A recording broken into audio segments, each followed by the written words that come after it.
Hola, ¿qué tal? Buenas tardes. Vamos a empezar. Este es un video que, a final de cuentas, también articula junto con los anteriores. Te explico.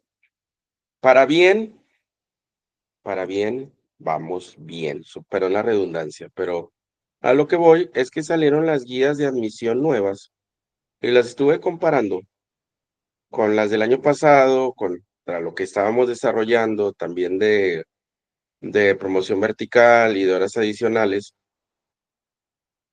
Y tal como lo he dicho en videos anteriores, en sesiones anteriores, la guía cambia muy poco conforme avanzan los años o van cambiando algunas cosas. Claro, ahora con la nueva escuela mexicana, agregan otras cosas, pero no es grande la diferencia, ¿sí? Te presento aquí, por ejemplo, cosas que ya hemos visto. Este es el de historia, pero puedo abrir cualquier otro y cambia muy poco en ese aspecto. Este es el de protocolos para la erradicación del acoso escolar, cosa que ya vimos. El funcionamiento de los consejos, cosa que ya vimos. Artículo tercero y cuarto de la Constitución, cosa que ya vimos. La Ley General de los Derechos de Niñas, Niños y Adolescentes, cosa que también ya escudriñamos. La Ley General de Educación, también que ya vimos. El documento de Judith Mies, con las etapas de Piaget, la teoría de Vygotsky. Entornos escolares seguros también. Resolución de conflictos en centros escolares. Y luego ya empezamos, ahora sí, con el plan de estudios, cosa que también ya hemos visto. Estos puntos agregados a la guía, pues ahora están estructurados bajo estos documentos que nos presenta Secretaría, libros sin recetas, el plan de estudios, como tal, y el programa eh, sintético. Pero bueno, este primero, que es el plan de estudios de preescolar, primaria y secundaria, si te fijas, aquí está la página de la 77 a la 137 y de la 153 a la 156, pues vamos allá.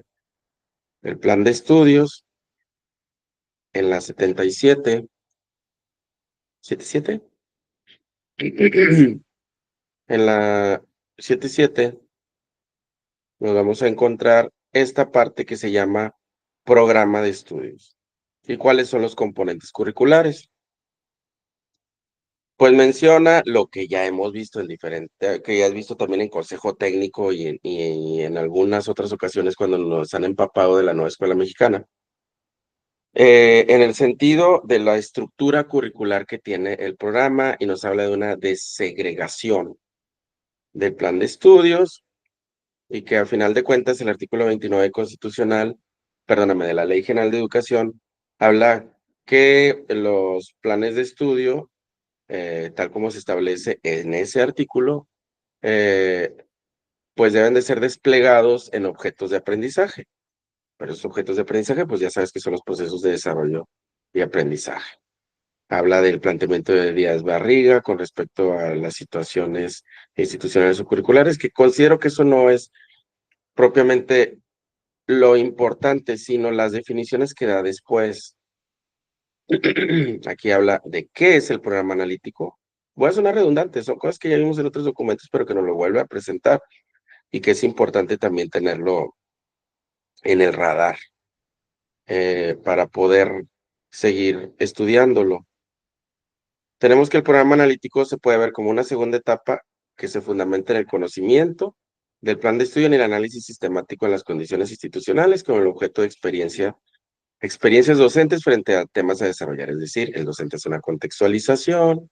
Y dice que esto se trabaja, esto se trabaja en los consejos técnicos escolares, cosa que ya sabes, que hemos visto y que se va construyendo. ¿Y cómo se construye? Con el proceso de codiseño. ¿Qué considera el proceso de codiseño? El colectivo docente de cada escuela delibera en torno a los contenidos que será necesario integrar a los programas analíticos. De tal forma que ambas acciones, apropiación de contenidos nacionales y codiseño de contenidos locales, reconozcan los procesos.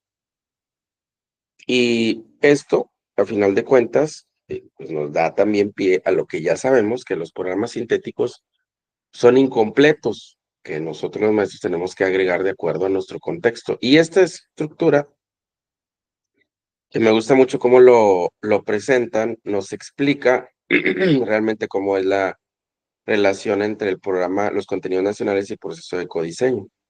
Dice, hay un programa de estudio a nivel nacional que tiene los contenidos nacionales y que a final de cuentas se va a un proceso de apropiación de articulación y contextualización para analizar esos contenidos nacionales y ya tenerlos contextualizados, se agregan, si es necesario, en la fase de codiseño, contenidos locales basados en el contexto, y estas dos son las que nos llevan al programa analítico de la escuela. Ya teniendo el programa analítico venido desde el programa sintético que está acá, pasando por estas fases, ahora sí el docente puede pasar a su planeación didáctica. Es decir, bajo la estructura de la nueva escuela mexicana, el docente no puede empezar a planear si no pasó por estas etapas previas en el consejo técnico, en donde la escuela tiene su programa analítico. ¿Sí? Ahora, esta, si mal no recuerdo, esta ya no viene, la 156, pero no está de más que recuerdes cuáles son las fases, ¿sí? No nos vayan a preguntar, fase 1 educación inicial, fase 2 es preescolar, en primaria hay 3 fases, la fase 3 primero y segundo, fase 4 tercero y cuarto, y la fase 5 quinto y sexto. Y para terminar secundaria, en primero, segundo y tercero. De ese modo es como están articuladas las fases. Como te digo, a lo que recuerdo, esta página 157 no viene, pero no está de más que la veamos, ¿sí? Ahora vamos en el plan de estudios, seguimos. Ya vimos 77 a las 137. No, ya nos extendimos un poquito, pero es bueno, porque esta parte también viene en otros documentos. Bueno, vámonos ahora 153 a las 156. Ya lo vimos. Bueno, me lo aventé de corridito. Pero es importante también ver esa parte. Bien, ahora el programa de estudios para la educación, este es de secundaria, pero es para que veas, es para lo que vayas a presentar, preescolar, primaria y secundaria. Me explico. Te voy a dar el ejemplo de secundaria, ¿sí? Que es la fase 6, que en este caso habla de la página 14 a la 26. Uy, creo que lo cerré. A ver, vamos a ver. No, sí lo cerré. Para, para abrir el de sin recetas. Vamos a abrirlo de nuevo. Ok, es la fase 6 de secundaria, pero nos está diciendo que en la página 14, ya lo tenía bien. En la página 14, y aquí está lo llama el panorama de los contenidos de la fase. Que es en esta fase, que es secundaria, tramo de educación básica, que es la conexión con primaria, comprende saberes y modalidades generales, comunitarios, contenidos organizados, la. ¿A qué voy? A que este documento, ya sea que vayas a presentar preescolar, primaria o secundaria, lo tienes que ver de acuerdo a las fases. Como ya sabes, en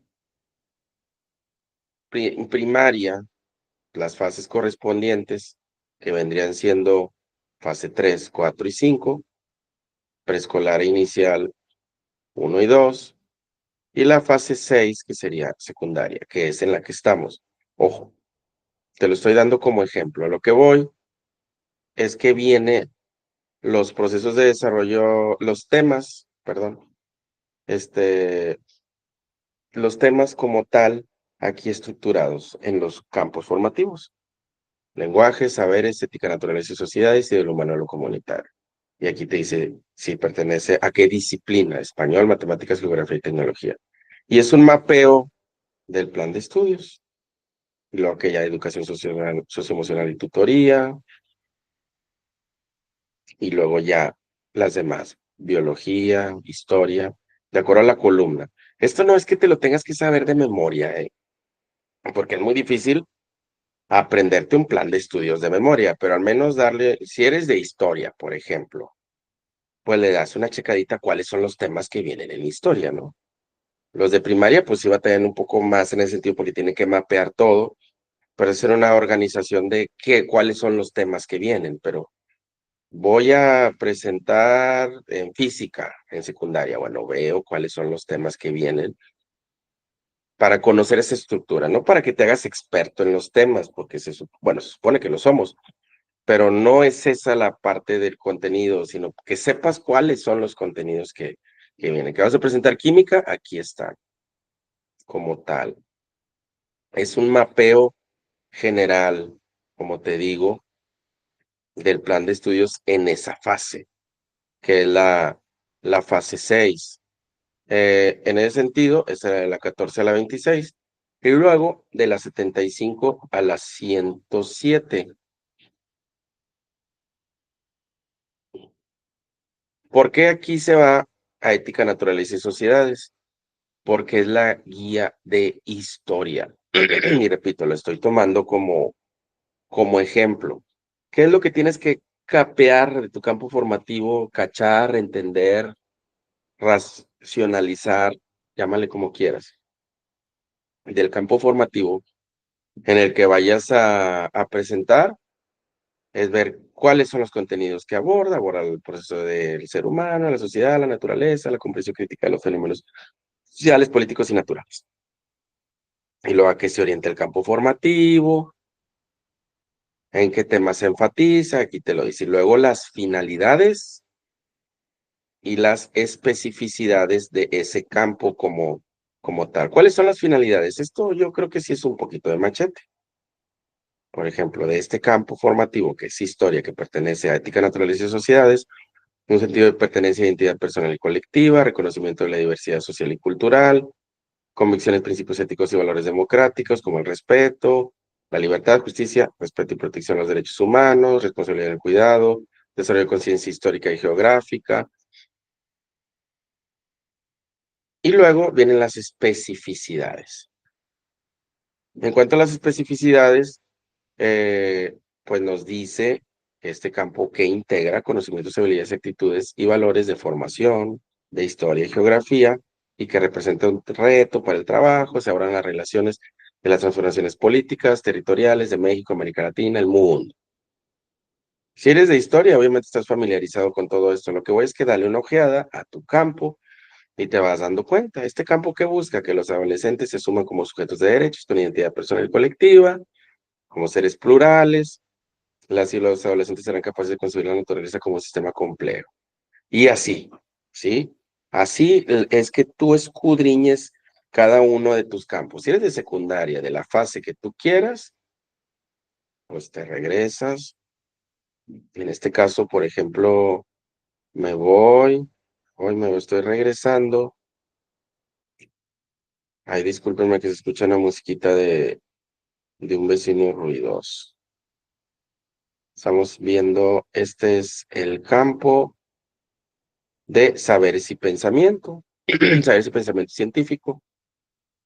Y aquí nos dice que desde el nacimiento el ser humano busca reconocer todo lo que le rodea, la. Los saberes que incluyen sus conocimientos prácticos, específicos, etcétera. ¿Cuáles son las finalidades? La comprensión para explicar procesos y fenómenos naturales, el reconocimiento de uso de diversos métodos. Es decir, no voy a caer en repetición, que como ya lo hice en el otro campo, es que tú cheques tanto tus finalidades como tus especificidades de ese campo para que los puedas estar estudiando, ¿sí? Y puedas atender las diferentes recomendaciones que se te dan para estudiar. Este, perdón, voy a pausarme un segundo el audio y voy a cerrar la puerta porque ya se escucha más el ruido.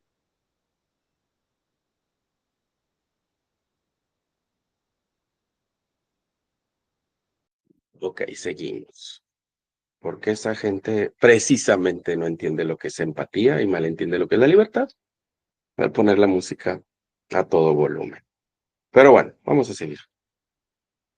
El punto es que entendamos que cada campo hay que ir revisando también en cuanto a los contenidos, repito, qué es lo que se ve por grado. Es muy difícil que te aprendas específicamente cuál es el contenido que se ve en cada uno de los grados, pero sí dale una repasada para que te familiarices. ¿Cómo es esto? Bueno, pues yo, por ejemplo, doy historia y doy tercero. Mi grueso de los grupos es tercero, pero también doy segundo. Yo conozco el programa de segundo y tercero. Ahorita si me pondrían alguna pregunta con respecto al programa de primero, pues sería medio desencanchado. Tendría que ver cuáles son los contenidos y cuáles son los PDA de primero para poder hacer una planeación o algo referente a ese grado. Eso es lo que tú vas a hacer con respecto a tu campo, con respecto a lo que vayas a presentar. Bien, ahora un libro sin recetas, fase 3. ¿Te acuerdas cuál era la fase 3? Lo de primaria, primario y segundo. ¿Por qué hago la aclaración? Porque esta es una guía de secundaria y nos está regresando a un libro de primaria sin recetas y hay que ponernos muy vivos en ese aspecto. Y sí, porque aplica para todos. Sí, muchos textos se aplica para todos los niveles. En este caso, el libro sin recetas que nos menciona es la fase 3 de la 45 a la 49. 45, que es lo que nos habla otra vez del diseño creativo en cuestión del programa analítico. Si te fijas, aquí ya empieza a ser un tanto repetitiva la guía. No pasa nada, es cuestión de repasar, es cuestión de ver de nuevo los contenidos, ¿no? Habla de la contextualización, que los docentes llevamos en colectivo, y que en ese sentido reconocemos pues la importancia de nuestra labor en hacer las adecuaciones necesarias a los programas oficiales. Sí, el programa analítico no es un formato, se trabaja en consejo técnico, se configura en tres grandes planos. El primero es el ejercicio de lectura de la realidad, ya lo hemos comentado en un video anterior. El, el, ese lectura de la realidad es el que ayuda a darnos pie ahora al segundo plano, que es los procesos de integración curricular y contextualización, y luego finalmente ya va a la parte de codiseño de contenidos, sí, que se incorporan los contenidos locales. Es la misma explicación que el mapita anterior, y aquí ya nos habla de estos planos, ¿no? El primer plano, análisis del contexto socioeducativo, una lectura de la realidad, y nos sugiere algunas cosas para abordar esta situación. Analizar las condiciones académicas, personales y familiares de los estudiantes. Analizar el plan de estudios que implica alcanzar las finalidades de las fases, grados que están presentes. Acuérdate que las finalidades están en el documento anterior. Lo necesitas para esta fase. Analizar los programas sintéticos, cómo se trabajarán los docentes en esa misma fase. Analizar el contexto social.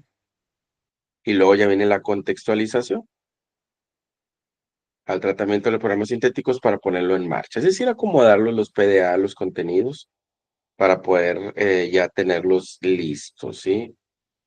Pues nos habla en el caso de escuelas que cuenten con estudiantes indígenas, migrantes, circense y comunidades afro-mexicanas, sin importar la modalidad de centro de trabajo de aquellas a las que asisten infancias con alguna discapacidad, es decir, hay que ser inclusivos. Se desarrollan elementos concretos de la acción en torno al manejo de lenguas nacionales, indígenas, lenguas de señas y el español. Y luego ya teniendo todo esto, se hace la contextualización a partir del consejo técnico, la viabilidad, el análisis de ese mismo contexto para seleccionar los contenidos.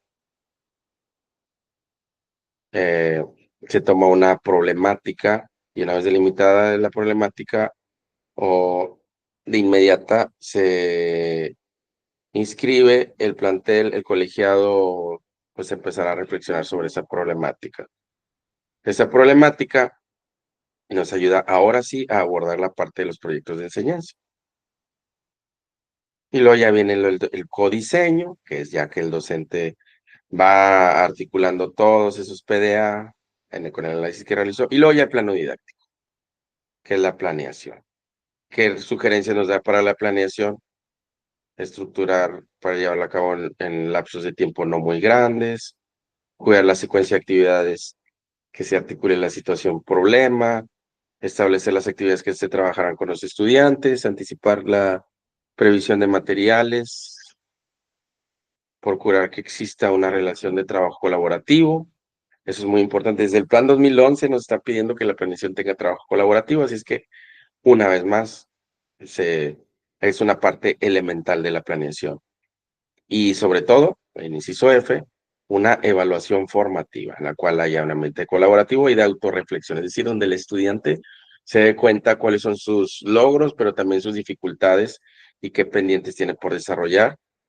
Y pues se pensarán en entregables que los estudiantes deberán ofrecer y que serán la base de su calificación. Muchas veces se confunde lo que es la evaluación formativa, de hecho aquí lo dice, y sin confundir las actividades de evaluación formativa con los entregables para calificación. Eso podrán ser tareas, presentaciones en plenaria, avances de proyecto, avances de sus cuadernos, dibujos, entrevistas, periódicos, etcétera. Es decir, la evaluación formativa, a final de cuentas, es la retroalimentación que nosotros damos a esos entregables. A veces no nos lo dejan muy claro, ¿no? Luego, ahí termina esa, porque ahora sigue de la 74 a la 86.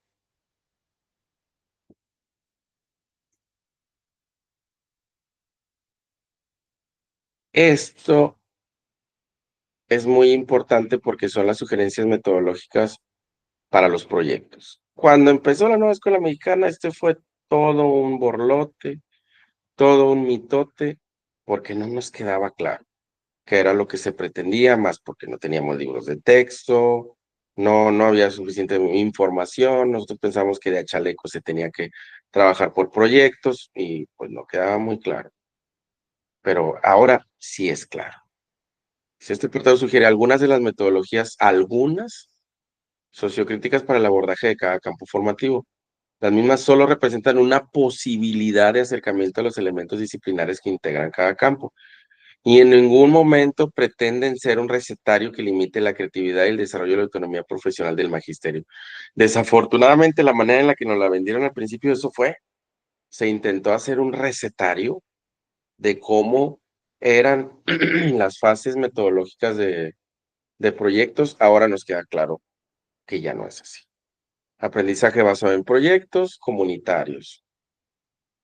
Permite reconstrucción de significados a partir de diversos escenarios. Y aquí ya nos viene, no te voy a aburrir en decirte cada una de las fases, pero sí hay que darle una leída en saber cuáles son esos elementos que tiene mm, cada metodología.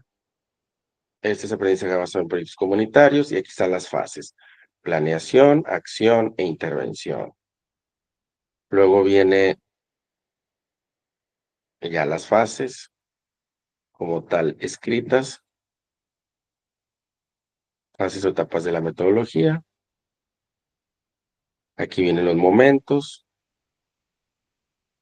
de cada parte de esa metodología. Aquí el basado en indagación, aprendizaje basado en indagación con el enfoque STEAM. Y aquí vienen las fases.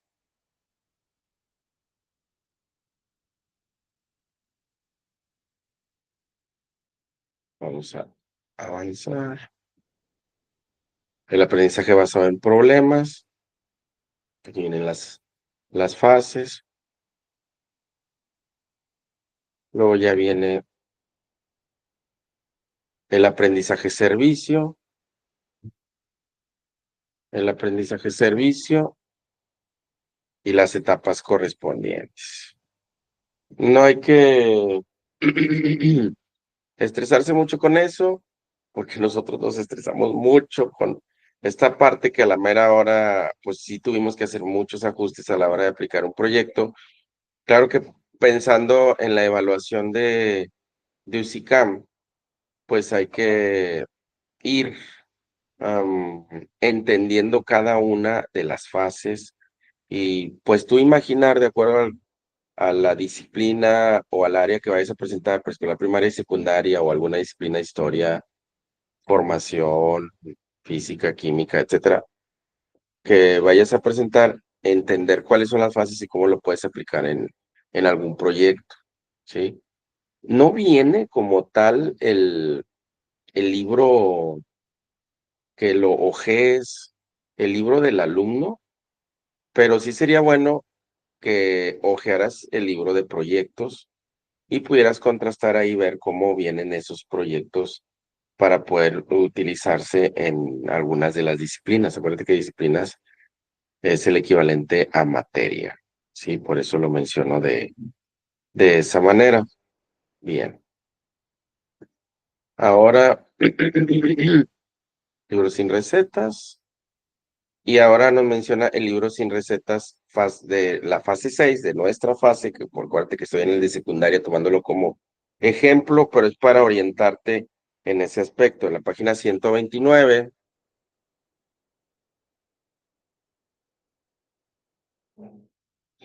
este es muy importante porque nos habla de la evaluación formativa. Aquí nos habla de notas para la experimentación de estrategias técnicas e instrumentos en evaluación formativa. Hay que recordar que la evaluación como tal en la nueva escuela mexicana es formativa. Nos habla de una crítica aquí al enciclopedismo, hace una crítica aquí a cómo se ha evaluado en los diferentes planes de estudio. No, no le van a preguntar eso, espero. El plan 93 como la concebía, el plan 2011, 2009, 2017, y luego ya, ¿cómo es la evaluación formativa? El plano general se entiende como un proceso que orienta la construcción de aprendizaje. Desde la NEM se considera que la evaluación requiere un cambio de visión de todos los agentes. La evaluación tradicional permite disponer de información cuantificada, útil para comparar los logros. No se conoce en sí de manera cualitativa qué es lo que los estudiantes aprenden, ¿sí? Pero a final de cuentas, es entender la visión de la evaluación formativa. Aquí nos habla, este cuadrito sí me da la corazonada que nos lo pueden preguntar, las diferencias entre la evaluación tradicional y la evaluación alternativa. La tradicional una prueba objetiva, la alternativa experimentos, debates, portafolios, cosa que ya salió en su momento en el cuadernillo 2011 de evaluación, pero ahora no lo están planteando de nuevo. Focalización, centrada en la puntuación del estudiante, centrada en los estudiantes a la luz de sus aprendizajes. Es decir, dale una checada a estos instrumentos y sobre todo cuáles son, esto es lo que estaba buscando. Las características que debe tener la evaluación formativa. Enfatizar en los procesos, buscar la coherencia entre situaciones y evaluación, valorar la significatividad del aprendizaje. El estudiante debe ser responsable de su aprendizaje, vincular lo aprendido con situaciones reales o realistas, diferenciar los logros de cada uno de los estudiantes, integrar los auto y las coevaluaciones y hacer uso de diversos instrumentos de evaluación. Aquí ya nos habla de este proceso de evaluación formativa que va primero en la planeación, la realización y la valoración respecto a los logros de los estudiantes y los ajustes que se tiene que hacer. ¿Cuál es el rol del docente en estas fases de evaluación formativa? Que lo sintetiza en este esquema que me parece bastante interesante. En el inicio de la clase, motivar y orientar, establecer, socializar criterios y explorar, para luego en el desarrollo de la clase una fase completa en la cual hay un monitoreo, control, resaltar logros, promover la autoevaluación y promover la coevaluación. Es un ciclo de evaluación formativa y luego ya al cierre hay una retroalimentación de lo visto, ¿sí? Pero básicamente se simplifica toda, toda esa parte, ¿sí? Pero en el sentido ético de la evaluación, conocer los intereses de los estudiantes, tener datos de manera confidencial, usar información solo para propósitos definidos, que los alumnos participen en su propia evaluación con la coevaluación y los diferentes elementos, evitar perjudicar a otros, Rechaza gratificaciones o regalos que puedan influir. Es muy difícil eso. De repente puedes dar un dulcito. Bueno, dulce ahora ya no con los nuevos lineamientos, pero bueno. Extender los resultados más allá del propio estilo de experiencia, ser puntual, tener disciplina. Debería ser promover un ambiente de aprendizaje favorable. Pero bueno, considero dirigirse al mayor respeto, tener una predisposición positiva, trabajar en equipo, seguir un orden, contar con buena presencia, ser honestos, actualizar permanente sus conocimientos y actuar conforme a la normativa vigente. Esos son los aspectos de la evaluación formativa desde una perspectiva ética. ¿Te fijas? Pues todo, a final de cuentas, va relacionado. Empezamos por la parte del codiseño y que va a caer en la planeación didáctica, pero en la planeación didáctica se necesita tener una evaluación formativa que aterrice todas las ideas. Estando en el aula, esto te parece más claro. Por eso, si vas a presentar admisión y no tienes la suficiente experiencia, pareciera ser muy abstracto, pero es cuestión de conocer los documentos, de escudriñarlos y de ir entendiendo todos estos aspectos que nos presenta esta parte de la guía. Bien, hasta ahí detengo la grabación. Mi voz, me disculpo porque mi voz ya quiere vacaciones. Y si hablo más fuerte, me empieza a dar tos. Nos vemos. Comprensible, comprensible.